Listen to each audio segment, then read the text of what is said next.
My name is Nish, and I am a second generation tea producer. Myself, our family has been producing organic teas for the past 38 years.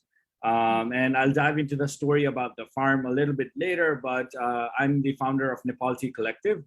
So Nepal Tea Collective is in public benefit corporation, registered in the US, especially in New York, which is bringing teas from our own smallholder farmers from directly from Nepal and distributing here in the US. Our mission is really to lift 1 million farmers, tea farmers out of poverty within their generation and within our lifetime by selling their freshest organic teas globally. So that's basically what we do. We're selling to a lot of retailers here in the US and also directly to consumers through our Shopify website and also through Amazon. What is it like living as a tea farmer or managing tea farm? Is it basically, if you're doing it, it's like signing up for poverty? What is the actual condition and what's the like reality side of it? Because Yeah. from the side of the retailer, consumer, like you don't actually get to hear it. Like there are news articles about like, okay, we tea workers are protesting for like better wages, but also currency wise, it's very feel far because it's like 1 cent, 2 cents. I'm like, what's Yeah. going on? And so if you are not in the country, you don't have the experience, it's kind of hard to feel the sense of the real. So could you elaborate more? Yeah, so for that, I would love to kind of like go back into a little bit about how the whole farm started. So my father, he started this, the first organic certified tea farm in Nepal in 1984. Before, during that time, so the whole story about how the tea farm even got started is very fascinating where when he was just a teenager, about 16 years old, he had a chance to visit Darjeeling, which is right across the border from Nepal, in the eastern part of the country. So he had a chance to visit Darjeeling, and there he saw a lot of people, a lot of farmers living a decent life, and just working in the tea farm, and having a decent life in general.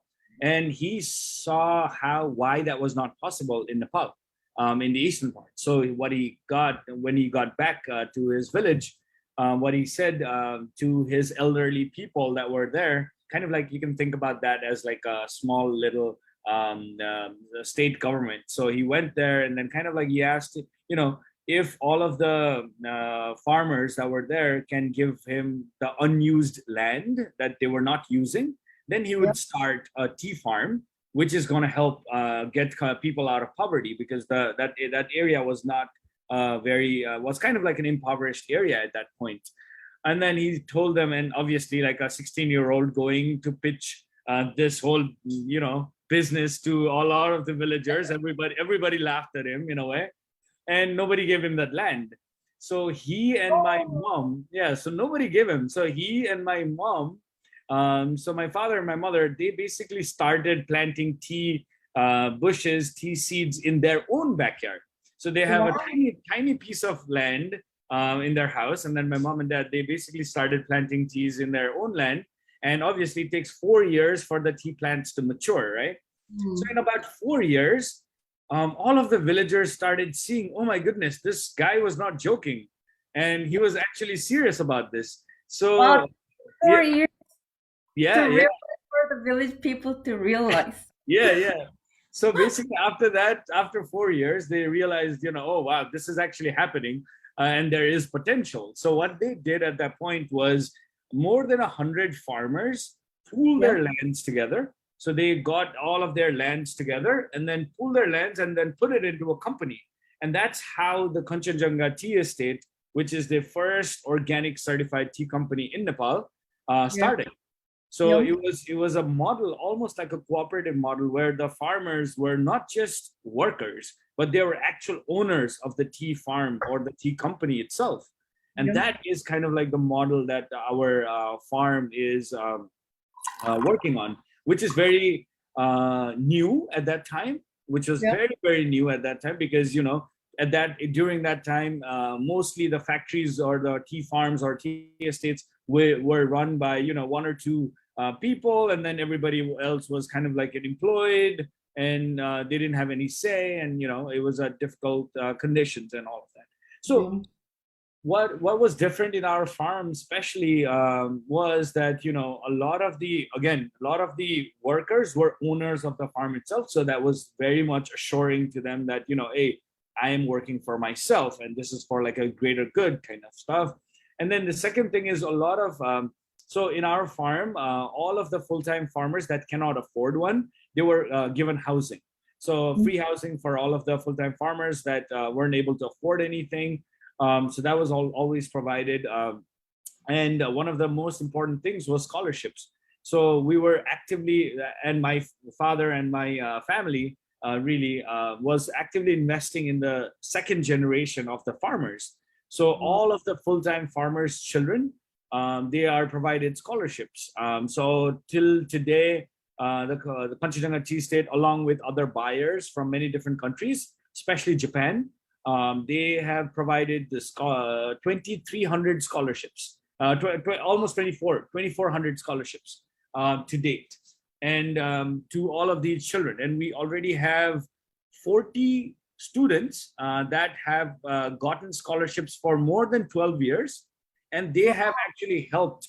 They have gotten jobs in, they've become doctors, they've become engineers, they have become nurses, many different professions, and they have actually helped their family get to the next level of economic freedom in a way.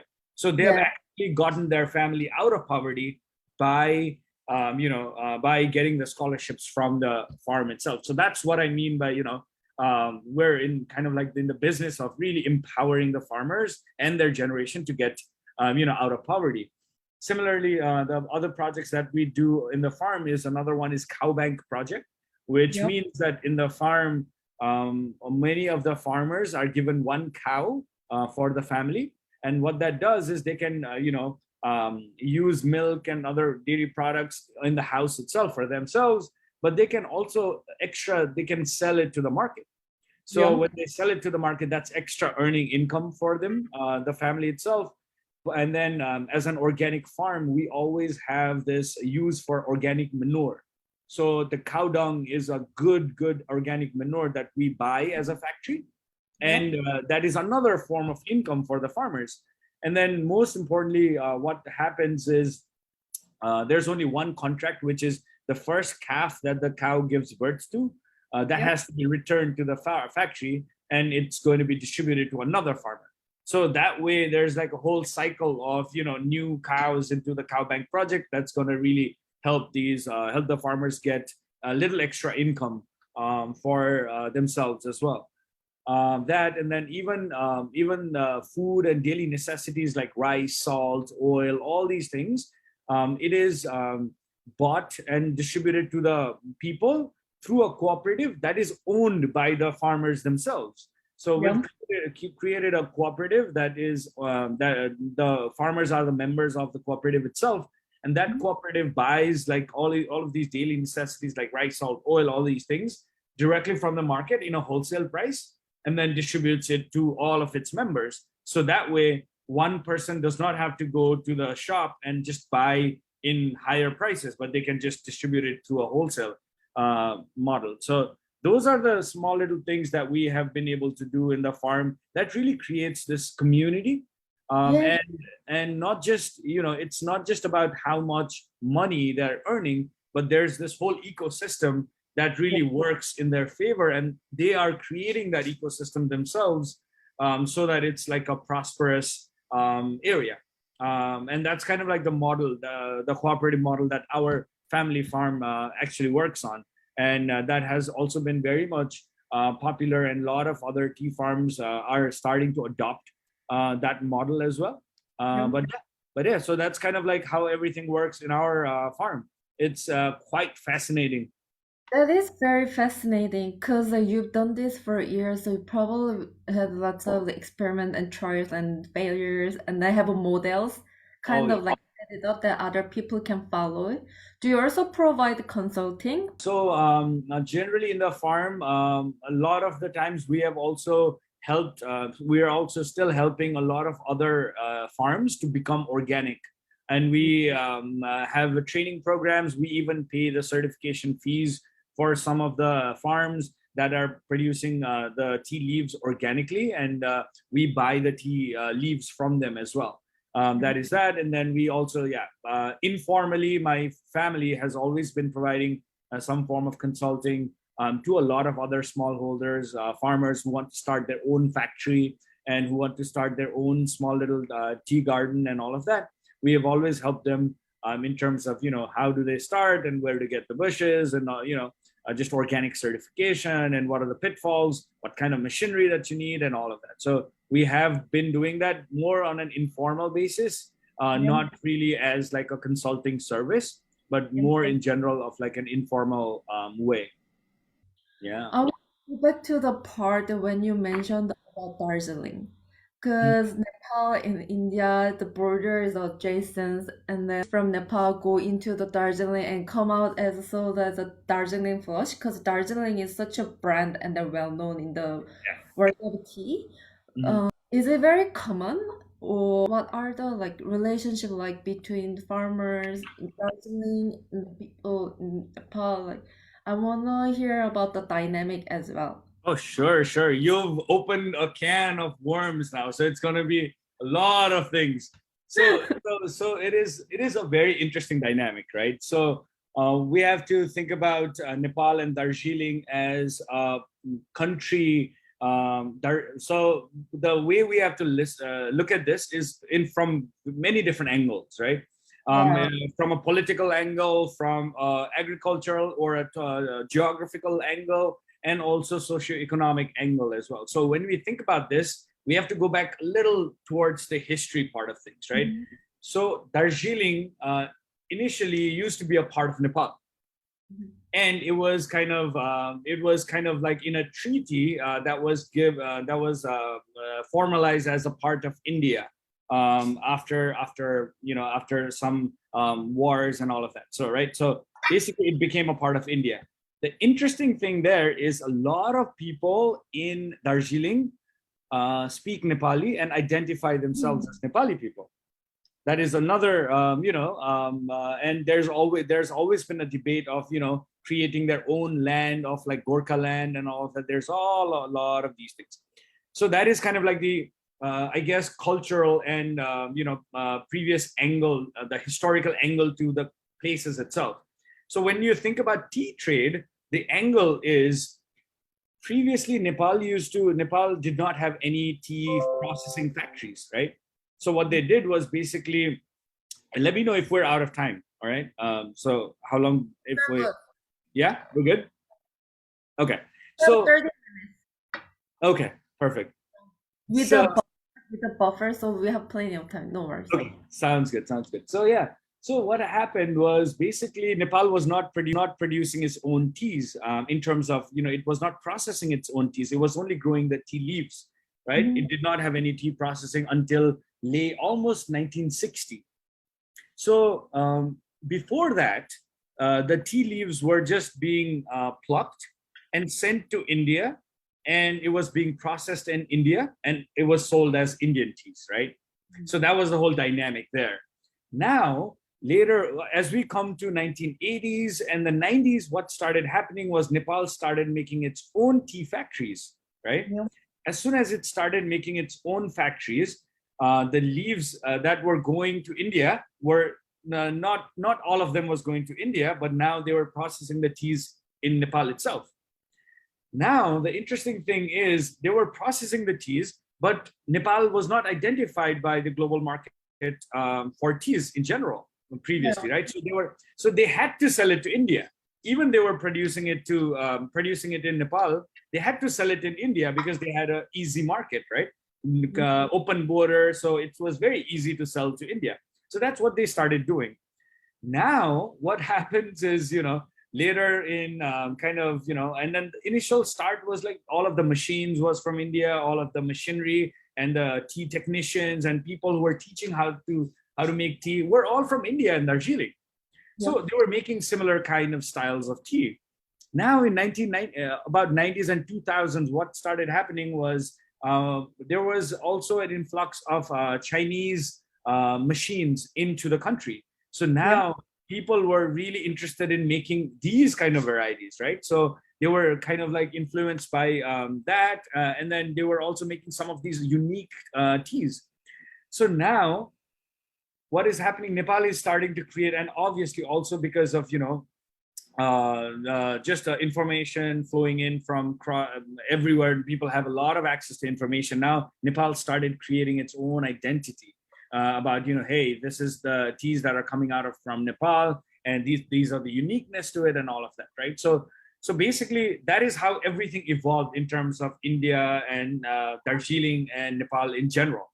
So now what the thing is, more than 80% of the tea that is produced in Nepal still is exported to India. And it's rebranded as Indian teas and sold all over the world, basically, right? So, and it is, I don't see it as a, country issue. It's a basic supply and demand issue because, India has a lot of demand for teas, and then it's easily easily can be gotten from Nepal, and Nepal has excess supply that they would not be able to market themselves easily all around the world. So they are reliant on India also, and they are also reliant. So both of them it's like a supply and demand issue. How we have to look at this right now is Darjeeling. It's really Darjeeling is Darjeeling. It has its own identity and it has its own processing technique. The cultivars that they are there. It has its own, history, and kind of like the age of the bushes really create this amazing Darjeeling teas. But at the same time, Nepal has its own kind of teas, right? Nepal's uniqueness lies in a lot of different aspects of the different cultivars that Nepal has. And also one of the interesting thing that is very unique in terms of Nepali teas in general are the tea makers, because the tea makers in Nepal are very young. In fact, we have the youngest tea maker in Nepal. He's 22 years old. And he has been making amazing teas recently. And we just recently, on August, we launched one very specific tea that we found in our farm. This cultivar, we did not even know it existed in our farm, but it's called BB157. It has this inherent rose character. And we released a very limited edition tea from that specific cultivar, which is almost, it's the first time we have ever been able to find that cultivar and really create an amazing tea from that. With that, what is the cultivar name again? It's called a BB157. It's a cultivar that was originally from India, but there's only a few bushes that have been there in Nepal. How many cultivars do you reckon you have in Nepal? So the conversation about cultivars is not so prominent in Nepal. People don't really kind of care in a way, but we have identified a lot. We've identified a lot. One of the new ones that are very much in practice or very much cultivated are, so there's 𝒑𝒂𝒓𝒆𝒆𝒓 78 which is both from India as well. There's TV2, AV1, AV2, and 𝒂𝒓𝒆𝒆, and a lot of different ones. But there's so cool. It sounds like a programmer doing coding. Kind of is, right? Yeah, but it's database we can, Japan is super good at keep tracking of cultivar and then publish the database. I'm from South Korea. We have different kinds of cultivar, but it's really hard to keep track of like which cultivar, which area, but same. Okay. Yeah, it's basically the same, because we have to understand how tea made into Nepal as well, because when tea was initially introduced into Nepal, it wasn't for kind of like it wasn't really, nobody was thinking about specific cultivars and all of that kind of stuff, right? So a lot of the cultivars that we find in our farms specifically, it's wild Assamica varietals, but we have no idea what those are. a lot of them are unidentified clones. So we don't even know. So there, but now people are really getting into the kind of conversation about cultivars, and which is interesting, which is absolutely interesting. But yeah, a lot of them are very hard to even identify in our farm. In your farm, do you have to do something about insects or the wild animals who eats the sprouts? Not too much. Not too much. It's basically a completely organic farm. So what we generally do is there's no, any chemicals or pesticides or any of these things. There's nothing of that. But everything is kind of like biodynamically. Kind of it is just playing in the biodynamic circle, because there's a lot of different kind of herbs and other trees that are placed right in the middle of the farm. So when you think about our farm, it's not a beautiful, just tea bushes and tea bushes that you see in the pictures and all of that. It's nothing like that. There's a lot of, it's almost like a jungle kind of structure where there's tea bushes and all of that. And then there's a lot of different tea trees, a lot of different, other plants and botanicals, which really act together to kind of like, wind off other pests and a lot of these other insects and all of that kind of stuff. So it's a, when you look at our farm, it's not even flat. Like it's this steep. So people are plucking here, and then they have to go all the way over here and then kind of like get the tea out and all of that. So it's like pretty much in the mountains. Like so much labor and hard Yeah. work behind doing it, but while listening, I'm like wanna go. I wanna Yeah. visit. We do tea tourism. We do immersive tea tourism. So Yeah. what we do generally is so we'll do this more in 2023, but I take people from all around the world to visit our farm. And what we do is we basically we make you work, and you pay for it also. So basically, yeah, what you do is you carry the baskets, and then you go with my farmers to one of those steep hills, and you pluck your own tea. And you bring that tea to the factory, and the factory manager and the tea maker will help you to make that tea from start to finish. So by the time in 4 days, you'll be able to make your own teas, and then go home with whatever you made. So we do that kind of trips every year. How it's just a little pig, right? Not like 1 kilo. So how whatever you can pick, whatever you Oh, can pick. So even if you're able to pick more, that's completely fine. A lot of the record till now is just people have been able to pick a little more than 2 kilos, oh but wow. yeah, so not much. Was there anyone like who started picking and then stopped too hard? By the time you learn how to pick it right, you're already tired. Yeah, right. Mhm. And there was a time that I had my tea plant in my apartment. So Mm. I had a Camellia sinensis plant, 𝒂𝒓𝒔𝒖𝒄𝒂𝒓𝒆 from Japan, but I didn't import it. Like there were like other botanists selling the plants Mhm. in Australia, and I picked it up. And it grew very well in the beginning. Now they are somewhere else in Oh. good. But, but like I did make some of my teas, and then they weren't tasty. Like they looked good. They Well, look when good. they looked good, like they looked really pretty and nice, but then like when I infused it, it lacked flavor, taste, no body, and I'm like, nice to grow own plant, but buy tea from the tea makers who Yeah, craft and practicing this art of yeah, making. absolutely. And Wow. yeah, it's absolutely right, because the people that I've taken to the tour, when they make the teas, even when they make their own teas, it's not great when they're making their own teas. I mean, it's a lot of work, and that's why I think a lot of the times we fail to kind of identify the producers, the tea makers. And what we do with our company is really show you the people behind your teas. So Yeah. when you buy teas from us, every single packet that has a QR code, and Yeah. when you scan that QR code, you're actually seeing not just when the teas, you see exactly everything about that tea. So when was it produced, what kind of cultivars, how many kilos, and we also put faces of the farmers or the people that were involved in the whole process, so that you have a clear understanding of, oh, my tea was produced by these people. And we really wanted to have, I love the slogan that you have for the Nomad Tea Festival as well, where you're connecting the consumers to tea makers. We're also doing pretty much the same thing. We want to kind of really connect the tea consumers to the producers, to the tea Yeah. makers. So that's Yeah. why I think that knowledge is so important, to understand your tea makers, and to understand where your tea is coming from.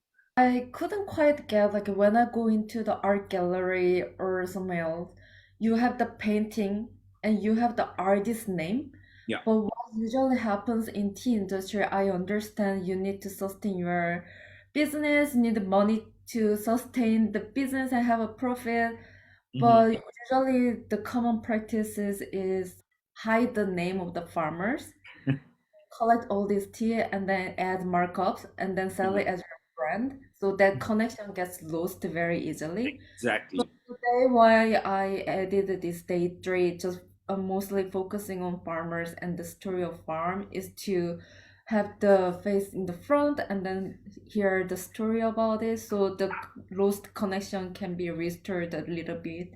And I think there will be many much more movement and activities coming with this concept. Yeah. Absolutely, absolutely. I absolutely think so. Yeah, yeah, it is. The consumers are really getting more educated and more knowledgeable.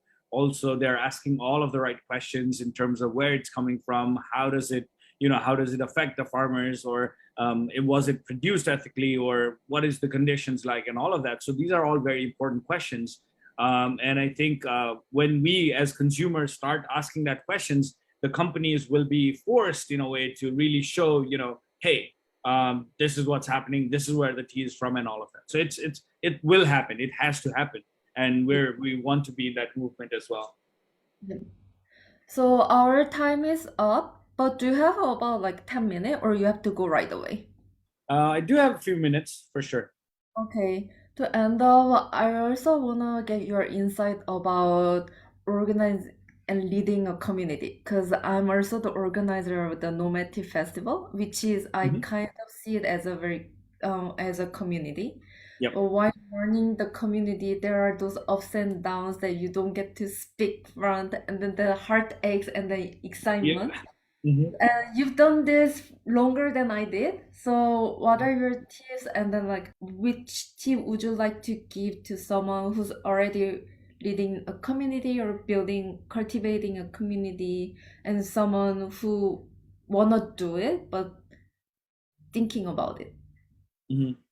So yeah, I mean, building a community is one thing. The first thing is really about, one thing we have to understand is, like, you cannot do this alone, right? You always need people that are, that are going to help with many different set skills in kind of like fostering and creating this community. And I think authenticity and bringing like authentic stories and being authentic is very, very important in really building communities, because you can only fake for so long, right? At the end of the day, if you are honest and authentic about what you're trying to do, I think that really speaks volumes to a lot of people. And that's when people start helping, people start spreading the news, and people really start understanding what the values of the community is, and really help in terms of building that community. And I think one of the other things is other advice and suggestion would be really ask for help. Yeah. I think it is so important, and people are generally very nice in terms of offering help. But the Yeah. thing is, we don't do a good job of asking for help, right? So when we ask help, there's very little times have I actually heard a no from somebody, right? Everybody's excited, like, if it might not fall through, but True. everybody's excited. But everybody's like, if you ask somebody, oh, would you help me do that? Everybody's gonna say no. Nobody in general is gonna say no. because they're if it's meaningful and they're getting something out of it, everybody wants to be a part of it. So I think it's just asking right help questions to them. That's going to really help build up that community. And yeah, I think you're already doing a fantastic job of really engaging the community by bringing and kind of bringing all of these different people from different parts of the world. And I think one thing is, when you're starting out small, um, you have to, you have to persist. Like, it the whole community does not begin or get built in just few days or few months or a few years even. It takes Yeah. years and years of like persisting towards that big vision. Yeah. And as soon as that happens, like it's a slow process, but it's also very fulfilling process. So yeah, I think those are my takeaways from what I've learned in terms of like really building a community out of people that are actively buying our teas and our customers. We have been very lucky to have a lot of customers that are our fans and really support the work that we do. And it's, yeah, again, I would say that this is not just a one-time thing, but you constantly have to keep on persisting and keep on helping and keep on supporting. And that's how genuine relationships and communities start forming. Yeah. Thank you for sharing. You really hit the point that I learned lessons through Mhm. this festival organizing. Because Uh, like not even a week ago, I was thinking myself, should I cancel? And mm, because like no. I see the traffic, I see the registration, and I also like have a job and then like life in general, and then there was Mhm. also like many dramas in Mhm. my personal life. I'm like, oh, but I already paid for the venues, and then this Mhm. lineup is here. I know people are coming. I mean, like I have a speakers ready for it, but I'm like, I don't know. But I like push it on, and then as I shared my story about yesterday, I'm like, so many people coming in, and I'm like not ready. Like, Yeah, I mean, at the end of the day, you gotta try, right? You already gotta try, and if you don't try, you never know. yeah, If you had canceled the whole festival, you would not know that there were so many people already interested in that, right? So I think you have to go on. I mean, there's always going to be room for improvement, right? There's always going to be room for improvement, but you have to persist. So I'm super glad. This was my first time coming to the Nomad Tea Festival, but yeah, I loved it. So yeah, and thank you for sharing story, and thank you yeah, for absolutely. sharing about your insight. I look forward to seeing you tomorrow again. Mhm. Then and then also check out more the Nepal Tea Collective. Okay, sounds great. Thank you. Oh, Bye. have a good day. Bye. Bye.